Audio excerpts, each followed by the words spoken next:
just that. One of the first ask both of you guys just on Monty being NBA Coach of the Year. We haven't had a chance to ask you guys that, so just your thoughts, both of you guys' thoughts on that.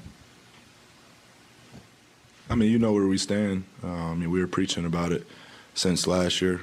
You know, we feel it should have been a back-to-back, but, you know, we're past that, and we're really excited for him and his family. And, you know, for him to take in that moment with his family was, you know, important for us to see. I know very important to him. You know, he has kids that are getting older, that are off to college and living in different states. So for everybody there to be supportive of him, you know, it was a great thing to see. Yeah, along with what Book said, you know, for me to start his first year being a head coach, you know, being with him then and being with him now, and to see how much we didn't got a chance to grow, you know, apart from each other now, grow together. I can't be happier for him and his family. Second thing I had was just you guys started that second half. I think it was a 19-4 run. Just what was clicking or working. Obviously, you guys got, you know, steals on one end, but just overall, what do you feel like was the difference in that early start to the third? Just defense, defending at a high level, making it tough on them, keeping them out of our paint, and then just getting on transition and playing, you know, the basketball that we play. Chris, looking at the end of the game, the way with Biyombo and Marquise, and then Marquise going in the tunnel, just how did the team respond to all of that at the end of a game that you guys were very dominant in? I don't know. I was sitting on the bench. So it's playoff basketball. You know, happens, you move on, we get ready for Game 6. Chris, with all due respect, I would be remiss not to ask how these last 48 hours have been for you, considering the way Game 4 ended with your family and moving on from that. Appreciate it. They're good. My family all good, so appreciate it.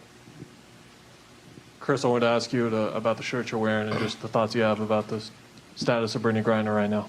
Yeah, you know, I think us along with, this ain't even just the NBA, WNBA thing. I think everybody wants her home. You know what I mean? She is a huge part of the community here. I mean, we all support her, just want to try to get her home as soon as possible. You know what I mean? So it was all in support of BG. We miss seeing her at the practice facility day in and day out. So just trying to get her home. Look, what did you think of the play of Landry with you alongside you? Super aggressive and super confident, and that's exactly what we need out of him. And, you know, taking pressure off Chris and I with bringing the ball up and getting us in actions and getting us in sets. So, you know, I think it was a big game for him. And, you know, it was good for us to see that. Chris, how did you see Mikal really accept the challenge on Doncic tonight, making it as tough as possible? Kel, he does it all year. You know what I mean? I think tonight was no exception. Kel guards him most of the game, but they usually set screens to get Kel off of him. You know what I mean? So Kel was amazing, but tonight it was a team effort. You know, Cam Johnson, all the guys that, you know, our bigs did a great job of just making it tough on him. It's always going to be hard to shut a guy out. I don't think that's ever going to happen, but guys did a great job tonight. Look, with the three-point defense, it felt like in that third quarter you guys just took it to a completely different level. What were you seeing as far as not only your guys' ability to defend one-on-one, but kind of put a little more pressure on the ball as well? Yeah, I mean, like Chris said, you know, tough matchups, especially with Luka getting in the paint, and you know, you think he's going to shoot it, and he sprays it out for a three. It's kind of different than what you're used to or what we play against normally. So, you know, we have to make adjustments, and that's what we did. But you know, just make it tough on them, limit the other guys. We understand he's going to score the ball some, but you know, once all the other guys get going, especially if there's 3 or 4 of them, it's tough for us. Chris, Biyombo was out on the perimeter a couple of times and was able to stick with the shooters and the ball handlers. What did you see from his performance tonight? Busy is just a great player. You know what I mean? He's been in this league for a while, so he's seen a lot of different things. And at a certain point, it just comes down to grit. You know what I mean? And just want to. And Busy, JaVale, DA, all those guys, they did a great job. I think we're fortunate to have 3 different centers like that you can rotate and trust them all at any given time. I got one for each of you guys. Devin, just the run you all went on in the third and all the talk coming out of your guys' camp leading into Game 5 was it's offense will be all right, but defensively we got to make our mark. You forced 12 turnovers as a team, 7 of them coming from steals. Could you feel the intensity ramp up, and what was the key to put that performance off? I mean, we study film. I mean, coaches come in with the adjustments, and we make them and we follow it. I mean, we pride ourselves on the defense end all year. I think that's when we're at our best, when we're not taking the ball out the hoop and having to play a slower paced game. We like getting stops, getting out in transition because, we have a lot of athletes, a lot of people that can make plays for each other. So, it's kind of everybody make a play for each other type of offense and, best available shot. And Chris, just one more looking back to Game 4. What do you think of the resolution that the Mavericks organization had in terms of kicking the fans out and having basically what amounts to a 7-month ban? I don't know about all that. I know Nico reached out, and so did Mark.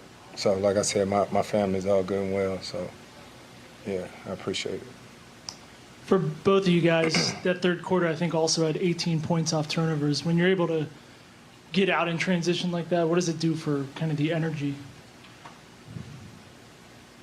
I'm sorry, I wasn't even listening. What'd you say? When you're able to get out in transition like you guys were, especially in the third, what does that do for just the energy?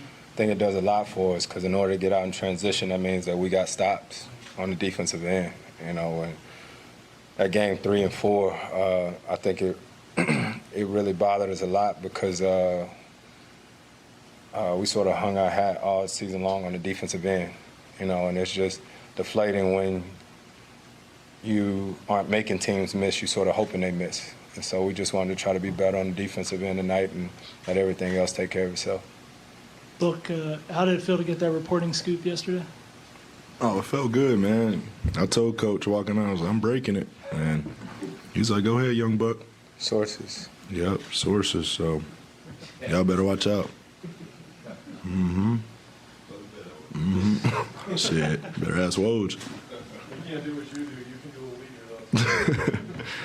I can see you out there, Kellen. You revealed your source, though. Huh? You revealed your source. Most people don't do that. I know. I got So, Chris, I just had. Devin, kind of a random stat, but you're one of 18 NBA players ever to have at least 800 career points in his first 30 playoff games. I know you got a late start, obviously, in your career in the postseason, but obviously you're kind of a veteran now. Why are you going to bring that up? Why was it funny? No, because why you bring that Why up? was it funny? Do you feel like an old vet in the playoffs now? Like, how have you changed over those 30 games? I mean, this is just what I've been preparing for. Even those seasons that we didn't make it, like I sat there and, I took that anger to the gym and just imagined myself and just being in those situations. And, imagination is a big part of this. So I had to use some imagination on playing in playoff games in my workouts. So I guess it's working out a little bit, but we got some room to go. Chris, I just wanted to ask, you had talked about earlier in your career when you was having to guard, both really guard guys on that perimeter. Now having Luka and Brunson, what's that been like for you? Two different body types, two different styles, and having to guard both guys. It's fun, man. I probably one of the few guys in the league who like defense. You know what I mean? It's always challenging. You know what I mean? I always say, to go into a game and just know you're going to shoot 35 shots tonight, you know what I mean? I've always had a lot of respect for guys who play both ends, the guys who defend and do things that don't show up on the stat sheet. So it's always fun to try to compete and learn how to try to figure out and slow guys down. Chris Paul and Devin, both at 3D. Love it. Left back, court, left, right? Oh,